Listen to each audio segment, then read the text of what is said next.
आणि आता पाहणार आहोत राज्यातील पाऊस पाण्यासंदर्भातल्या टॉप 9 घडामोडी। राज्यामध्ये आतापर्यंत 123% पावसाची नोंद। नागपूरमध्ये सर्वाधिक तर नाशिकमध्ये सर्वात कमी पाऊस झाल्याची नोंद। पावसामुळे कोकणामध्ये सर्वाधिक पिण्याचं पाणी तर संभाजीनगरला मात्र अद्यापही दमदार पावसाची प्रतीक्षा। गोंदियामध्ये गेल्या महिन्यामध्ये झालेल्या दमदार पावसामुळे हजरा फॉल धबधबा प्रवाही। हजरा फॉल परिसर पर्यटकांनी गजबजला। जळगावच्या हतनूर धरणामधून पाण्याचा विसर्ग सुरूच। हतनूर धरणाचे 14 दरवाजे पूर्णपणे उघडले। 69,217 क्युसेकनं पाणी नदीपात्रामध्ये विसर्ग।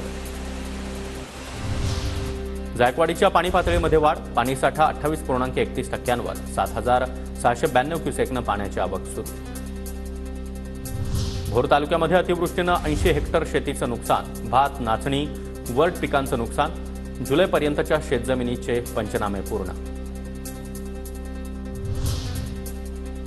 भंडारा जिल्ह्यातील वरठी इथं पावसामुळे मातीचं घर कोसळलं। सुभाष वार्ड वरठी इथली घटना।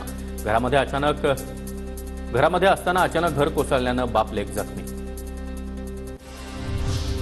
वाशिम शहराला पाणीपुरवठा करणाऱ्या एक बुर्जी प्रकल्पामध्ये 46.44% पाणीसाठा। पावसाचा जोर ओसरल्यानं वाशिमकरांची पाणी टंचाईची मात्र चिंता। अमरावतीच्या दर्यापूर तालुक्यामध्ये मुसळधार पावसामुळे लाखो हेक्टर शेती पिकांचं नुकसान। जोरदार पावसामुळे शेतीला तलावाचं स्वरूप। कापूस, तुरीचं मोठं नुकसान। संपूर्ण मराठवाड्यामध्ये पाण्याचा तुटवडा। मराठवाड्यातील धरणांमध्ये सर्वात कमी 26.46% पाणीसाठा। राज्यामध्ये सध्या पुणे आणि कोकण विभागामध्ये 80%पेक्षा अधिक पाणीसाठा।